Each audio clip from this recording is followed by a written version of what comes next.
Well, hello mga kaibigan at hello sa ating mga business partners ng Unified Products and Services, at nandito na naman po tayo para sa isa na namang tutorial, no, para sa mga transactions natin dito kay Unified Products and Services.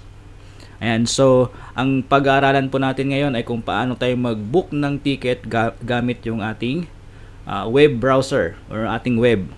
Usually kasi nagbo-book tayo ng ticket gamit yung ating version 2 na app, di ba?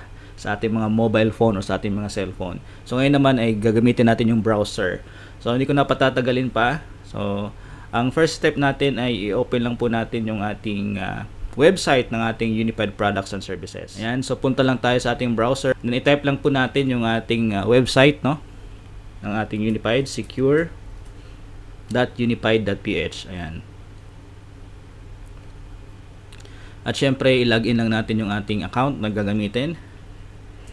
Ayan, nakasave na yung aking mga login details dito. Syempre wag natin kalimutan yung ating login password. Ayan. Tapos login. Ayan, so ito na po yung ating interface ng ating website, no, ng Unified Products and Services. Ayan, so makikita po natin dito yung ating mga announcement, ano. So bago tayo mag-book ng ticket, make sure po na mayroong laman yung ating eCash wallet, di ba? Yan. So may laman naman. So dito po sa gilid makikita natin dito yung mga services natin, remittance, bills payment, loading. Meron tayong online booking, hotel, shipping, online shop at marami pa. So dahil magbo-book tayo ng ticket, ay punta lang tayo dito sa online booking. So ang ibo-book natin ngayon ay domestic flight. So punta lang tayo sa domestic flights. And search flights, markup, issue ticket. So mahalaga po lagyan nyo ng markup, no? So pwede tayong mag-markup dito hanggang 500 pesos, di ba? Yan. So maximum natin na markup ay 500 pesos, hindi 500,000. Okay, search flight po tayo para makapag-search na tayo ng flight. Ayan. So basahin niyo lang yung mga notes diyan.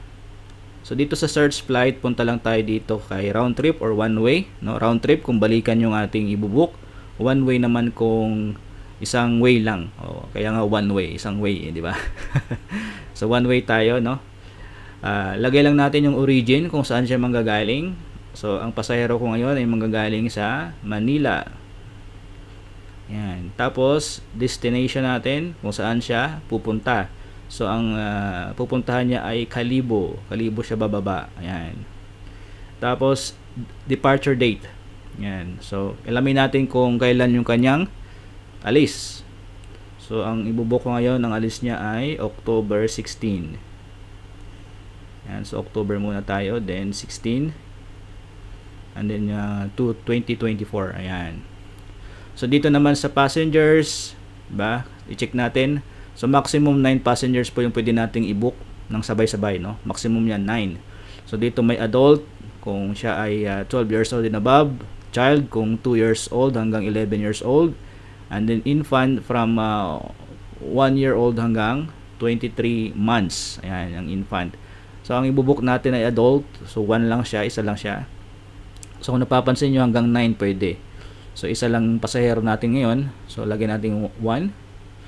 Airline, pwede nyo i-specify kung anong airline, kung Cebu Pacific, AirAsia, Philippine Airlines, Cebu or Skyjet. So para lumabas lahat ng result, i-click lang natin yung all, no? All lang natin yan. Tapos booking class, any. Yan. So dito pala sa passenger, kung meron kang senior na pasahero, i-check mo lang itong senior. Yan. And then click search. Yan, search tayo ng flight. Ayan, so lumabas na yung mga results ng mga flights natin. Ayan, so ang mura lang, di ba? Yung ang unang lalabas diyan, ayan yung pinakamura, ba? No, pinakamura yung lalabas diyan. So pwede nating i-search yung pinakamura diyan. Ang ibubook ko ngayon ay actually hindi yung pinakamura. Tatanungin din natin kung anong oras gusto niyang umalis, di ba? So mabura nga yan, pero kung hindi yan yung oras na gusto niya, ay hindi natin mapipilit. So ang oras na gusto niya ay 8:50 PM yung alis niya, 8:50 ng gabi. So dito tayo sa AirAsia, merong 8:50. No, ito na yata yung pinaka last trip sa araw na iyon, di ba? 8:50 p.m. Ang dating sa Kalibo ay 9:50 p.m. Ayan. So ito yung ating isi-select. Click lang natin yan, then choose. So i-check natin mabuti kung yan talaga yung gusto. Kaya tanungin natin yung pasahero, i-confirm natin sa kanya kung yan talaga yung flight na gusto niya. So kung yan ang napili niya, yan yung i-book natin. So make sure na yung payment ay na-receive mo na bago mo i-book, di ba? Kasi baka magbago yung isip, magbago yung gusto niya ibang oras. So dapat ano mo muna, i-confirm mo sa kanya yung oras at araw, and then make sure na na-receive mo na yung payment. So check natin yung, i-click natin yung choose. Ayan. Tapos ayan. So and then proceed. So review mo lang, 8:50 p.m., 9:50 ang dating, 1,930.90. I-click natin yung proceed. Ayan. Ayan. So next page natin ay ilalagay na natin yung passenger details. Okay? So dito sa type o title, syempre kung babae yan, lagay natin Miss. Kung lalaki ay Mr. So ilagay lang natin sa Miss. Ayan.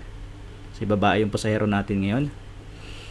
And then i-type natin yung kanyang name. So make sure po na tama po yung details nila, no? Huwag nating kalimutan na tama lahat. So mas maganda hingan mo sila ng passport or ID para ma-check mo talaga kung tama yung spelling ng pangalan. Kasi mahirap na pagka nagkamali yung pangalan, ay nako, maraming problema yan. So dapat make sure natin na correct yung mga details na ilalagay natin. So dito meron akong copy ng passport niya. So kokopyahin ko lang. Last name is yan. Tapos yung date of birth, no, importante din na tama yung date of birth nilalagay natin. Yung month, day at saka year, di ba? Select natin yung gender is female kasi miss siya kanina, di ba? And dito sa baggage, no, syempre i-select natin kung meron siyang bagahe. Ayan, so tanungin niyo yung pasahero niyo kung meron siyang bagahe, kung ilang kilo, at meron mga presyo yan dito. Nakalagay na yung mga presyo ng bagahe. So ito pasahero ko ngayon ay meron siyang 50 kg na baggage. 50 kg. Ayan. So click natin 50 kg. Ayan. So i-type mo lang yung kanyang contact number sa contact details. At syempre yung email address. Then delivery details. Lagyan din natin. So delivery details, pwedeng address mo lang ilagay. Ayan. So check mo muna bago mo i-proceed kung tama yung mga details niya. Check mo, double check mo sa ID, no, para tuloy-tuloy lang, para di tayo magka-problema. Ayan. Kg niya is 50 kg, female. Ayan. So okay na to. Click submit. Ayan. So next page natin, ayan, mga notice yan. So review mo muna yung price, kung tama ba yung ticket price. Kung tama naman, edi i-proceed na natin, no. So proceed. Okay naman tayo dyan lahat sa mga details. And then transaction password. Then click proceed. Ayan. So nakalagay dyan, your booking has been successfully posted but not yet confirmed. Please go to your domestic booking transaction to check the status of your booking. This process may take up to 10 minutes. Thank you very much. And so pupuntahan lang natin doon sa ating domestic booking transactions. Particular dito yan sa issue ticket. Yan, dito mo i-check kung okay na ba yung ticket. So i-click mo lang yan. Ayan, so yung pinaka-last mo na ticket, ayan, nakalagay check status. Ayan, so kung napapansin nyo, wala pa siyang PNR, blanco pa. Ayan.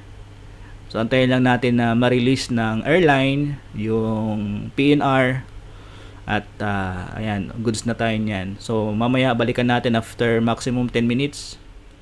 Ayan, so balikan po natin yung ating booking. Tingnan natin. Punta lang ulit tayo dito sa home. Tingnan natin ulit yung ating booking, no, kung meron nang na-issue na ticket.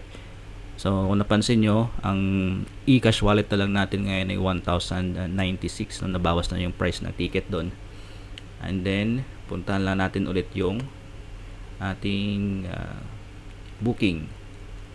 Punta ulit tayo sa online booking, tapos domestic flights.